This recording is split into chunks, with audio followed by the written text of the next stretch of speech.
Jonga sana, if awukayiboni inhlungu yokuphulukana nomntana wakho esandleni, sit down, let me tell you. Yabona lo mama ubizweyo kwathiwa nangu umntana wakhe izomthatha, somchola. A 16-year-old, around there, uphakweza age la mntana. Mhlamba ukho usemsebenzini, uyafika, kuthiwa yiza nangu umntanakho. Uthunywe ngutata omdala, ingxilimbela yento endala enuka umchamo, etyi treatment mhlawumbi ye-high okanye yeswekile, loo nto yiyo into engakwazi uphefoma ngaphandle kwempesu. Thunywe nguye makayokoleka amaSomalia. Mawokoleka amaSomalia, mawahamba amaSomalia, people of God. Baninzi abantwana abawileyo bewiswa ngamaSomalia, bewiswa ziibhizinesi zamaSomalia, bantwana abafileyo. Bantwana bethu bayothunywa mabothengisa ii-drugs. Khona umntana ozibuleleyo wathi kwanele mama andinakwazi uyinyamezela le yobana ngoku mna funeke ndiyothengisa ii-drugs because esikolweni kuyafika amapolisa kunye noonobhuti abadala bathi mandihambe ndiyothengisa ii-drugs. Umntana wazibulala. Imagine lo pain, ufika endlini yakho umntana wakho uzixhomile, wena ukho uvele emsebenzini. Hayi bethu nani, hayi masiyeke nukoyika, masifese siya. Sawufela into ebhetere kunobulawa yinto yoba ngabana kuthiwe nangu umntana wakho uzomchola. I know the pain. Umntanam apha, ntombazana, she was only 14, 13 years of age. Mntanam, yazi ipain yoba ubuzibuza uba he ngoba ndimhambisile nje lo mntana inoba utya ntoni, inoba izidingo zakhe zonke uzifumene na. Ndimkisa apha mntanam, utshaya ii-drugs, wayetshayela into kuthiwa yintolo mntanam, esejijekile, into endingayaziyo endingakwazi uyirecognizer. Even today I still have imemory yoba umntanam wayenjani. Umntanam ejijekile.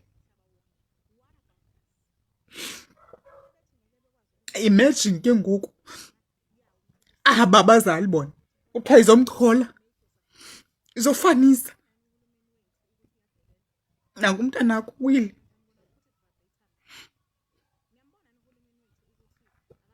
Ipain nandikuyo mntanam, erecovery ebhitye umntanam, into endingayaziyo. Yintolo ethengiswa ngomnye umzali olapha elokishini. Ulapha nathi thengisa intolo, thengisa abantwana bethu iziyobisi.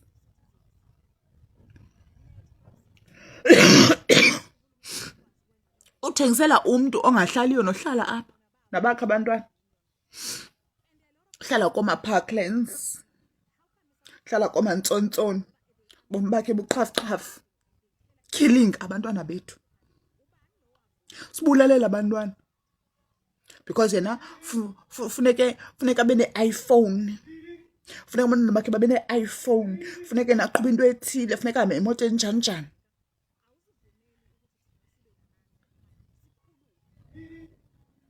Masingoyikiswa ngokoyika, masingoyiki ngokoyikiswa bethu nani. Masiphakameni silwela abantwana bethu. Sawuba ngoomakhulu abanjani, amakhulu abanjani abazayicacisa uba amadoda amaninzi ayaphi, abantwana abangamakhwenkwe abazalwa ngonyaka othile bayaphi, baphi bafela i-protection fee abangazuyitya noyitya, bafela uthengisa iziyobisi, imali abangasoze bayibone because bazawufela emikhukwini bona besebenzela ootata abadala,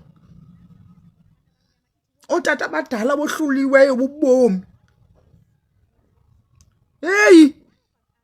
Yeyi. Aba bantu babhatala irent. Abantu babhatala irente. Hayi bandase. Mabalambe for the betterment of i-community zethu. Mabalambe. Makulanjwe. Makubophe ibhanti bafazi. Enough.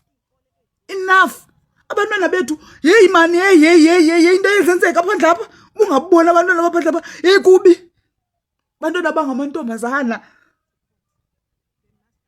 Ohlulakele. Sisikolo basiyekile, isikolo badrope out. Abantwana bathatha i-gap year.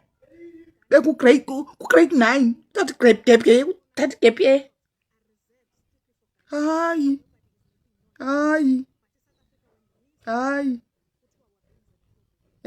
Kotata batheni aba. Batya ngegazi labantwana bethu. Hayi. Asinawuphila ngolu hlobo bethu. Njengoba senimbona nje. Uyena ke lo sizomdedela akhulume. Socela ukuthi nizame ukumlalela. Nilalela into njengoba injalo thina sizobeka egcineni umbono wethu ukuthi uthini. Angithi sasithe sifuna yena usefikile. Sathi futhi asifuni imhlangano yasema-boardroom. Umelezela ezokhuluma nabantu. Ingakho ke la okwenu ngizocela nimlalele. Mayiseqedile sizobe sesusho thina umbono wethu egcineni sezwana. Oza ke China. Chachu. Ya kuzokhuluma yena emva kwakhe mase kukhuluma usisi umnikazi wesalon lo. Thatha qhawe. Hey. We don't hire any foreigners for these shops. I'm the landlord of this property. And we don't hire any foreigners for these shops. I'll guarantee that. We do have lease agreement with all the tenants. Thank you. Amandla uthi ababarentisi abantu abangama foreigner la kulesi store unayo i-lease agreement nansa iphethe isivumelwane phakathi kwakhe nosisi ukuthi ngempela so ke upresident uMancinza usemtshelile usisi ukuthi while sesiyibonile i-lease agreement iyona into okufunekeke each and everyone oyi-tenant akunikele liphepha leli uligcwalise libe ne-account number yakho wena oqashayo mase line-account number yakho uproduce i-proof of address wena la uhlala khona uphinde uproduce i-ID yala eSouth Africa bese kuba i-account abazodidektha kuyimali every month ukuze si-avoide le yokuthi kube khona abantu enirenta kubo nabo berenta kuniyaza amabhilidi so nje basesimbizile wafika uthi kuzolungisa lokhu ake nishayeleni izandla njengamanje sizodedela usisi ngoba uyatrenda njengamanje enkundleni zokuxhumana njengoba etrenda kufanele-ke siyilungisele yokuthi igama lakhe lingonakali kungabi ngathi kukhona okunye okuronga kwenzayo kodwa njengoba esho uMancinza ukuthi-ke basazokwenza uphenyo noma sokwenza uphenyo esiyilakho ukuthi akukho okungale njengamanje ngicela ukudedela yena ebese ngidedela uMancinza akhulume then uma niza la bafowethu nina bafowethu belakho nani bafowethu aba-keyboard lamasaloni anizukumphazamisa la uma enenkinga uzoza kithi esho ukuthi no kunenkinga uma esenenkinga phakathi kwakhe nosisi uzoza kithi esho ukuthi khona inkinga nabasebenzi abasebenza kule saluni uma kukhona okungahambi kahle kufanele babuye bezosho nathi ukuthi no nakho kungahambi kahle ngiyabonga ngicela ukudedela usisi ebese ngidedela uMancinza upresident welapho bese yavala siyabonga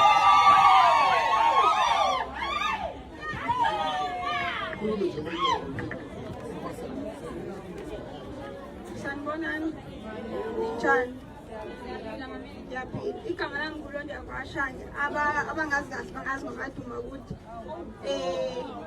kuneyinto eyiningi ezenzekile so kule nto ezenzekile ziyangi-affect ekuthenini abantu abaningi bangazi e-cosmetic pack ngisebenzela umuntu ngize ngifike ebeauty ngeyirentela imali yami eseceleni until ngibeke imali mina until ngize ngifike le station ngikusona. I have one salon, I don't have two, I don't have three, and ngiyimele and ngine-right ukuthi ngisho yonke into ngoba ngiyazi ukuthi ngiyayisupport entweni engizenzayo. Ngisuke ekhaya ngithola ama-calls amaningi about everything engiyenzekile. Unfortunately angiyena umuntu odume kabi kumuntu owaziwa ngokwenza ikhanda and anything engiyaziyo, and anginenkinga nabantu, angisabi lutho, and lento engiyikhulumayo uma ukuthi khona i-understand ngendlela yakhe, it's fine. Nami ngikhulumela isayidi lami ezibushange njengoba ngumaduma kude ngiqashe staff samaZulu. I don't have a foreigner inside this salon. This is a Lavender Park hair studio. I don't have anyone. And ngaphezulu lamaZulu la asebenzela mina wonke, alikho ekusebenzela omunye umuntu. And the reason ukuthi ngibe nesalon eyodwa ngoba ibhizinisi linzima, alikho lula, kunzima ukuba sebhizinisini. And the more ungekho, the more uthola ama-complaints ema-clientini ukuthi what happened or kwenzakalani esalon. Mina ngike ngahamba 1 week ngingekho ngise-Cape Town, and ngiyazi ama-client ami befika la esho ukuthi eyi uma ungekho kuye kube nzima kancane, kungcono uma ukhona. Akukho lula ukushiya ibhizinisi ushiye omunye umuntu akumanejele, even imali yakhe ayi-correspond, ayibhalansi. When you are calculating everything ofuna ukuyenza akwenzeki ngendlela, because kusamele ngithenge istock la, imali engiyenza la, le mali le ngimtshele yona 11,800 engurenta la mina. Le mali le ngiholela abasebenzi, ngiphinde futhi ngithenge istock. I-Dark and Lovely yodwa yu-600 oyaziyo hairdress. Injalo nje. So the more mina ngenza imali la, the more ngihlele ngila ingoba ngizela i-poverty nokuxakeka kwami okuseceleni. Yabo nje ngisuke ekhaya ngiyazazi ukuthi ngizelene eThekwini, and le ngizele eThekwini ngizowenza lento engiyifunayo empilweni yami. Anginazi into eningi empilweni, ngisanesaluni kuphela. So yonke lama-comment engiwathola guys ngeke ngiwanayo kwamanje, angakobisa esimeni ukuthi ngiwanake, but kodwa konke enikushilo noku-right noku-wrong ngiyabonga, anginankinga nawo konke. Akekho umuntu engizomzoda, akekho engizomdinela, noma une-right yokukhuluma ngendlela yakhe ayifunayo. So ngiyabonga kona konke, anginankinga guys, bengifuna ukuprova anything ukuthi yonke into ihamba kahle. Manifuna amaphepha ngingawathola everything. Ngiyabonga kona konke. Amandla kancane nje bengicela ukudedela undaba ezetha khona afisa ukubeka ebese sidedela uMancenza, so bese siqedile la okwamanje, then siya ke endaweni elandelayo nizolandela thina ukuthi siya kuphi. Siyabonga. Amandla uyasebenza Mancenza, uyasebenza, ayasebenza lakho bafowethu, iyasebenza, and futhi ongaboni ukuthi lakho iyasebenza uzoba senkingeni. Ngicela ukugcizelela lokhu abasebenza emasaluni, athi ngoba nilandi ninamasaluni, ningabanikazi bamasaluni, ninabantu abanisebenzelayo, musani ukudlala ngengane zabantu. Ikhona ilakho manje abasebenza emasaluni, ngicela bazothatha i-membership, bethatha i-membership yelakho ukuze sizokwazi ukubalwela. Mina ngamasaluni awu2 mina ngiyazi into engishoyo engikhuluma ngayo ukuthi abantu bamasaluni badlala ngengane zabantu, bagcina beshaywa yini zingane ngenxa abayikhokheli. Yabo ingane esebenza emasaluni ngicela zijoyine ilakho zizokwazi ukuthi zihambise izikhalazo zazo kwilakho, because uma zinganayo membership ngeke ilakho ikwazi ukubasiza. Abantu nikazi bamasaluni ngicela bejoyine ilakho ukuze bezokwazi ukuletha izikhalazo zabo kuphi kwilakho. Bafethu lokho nje bafuna ukugcizelela khona, ikhona i-membership, ikhona u-membership kwi-committee la ekhaya, sinonobhala, sino-treasurer, sizoxhumanisa nawo ukuze nijoyine ilakho. And unobhala esondele, cela unobhala no-treasurer basendweni okuyibona nizoxhumana nabo. I-membership bafethu ngasigijimisa kakhulu i-membership ngoba kugcineni abantu belakho basuka uMancenza usuka kude.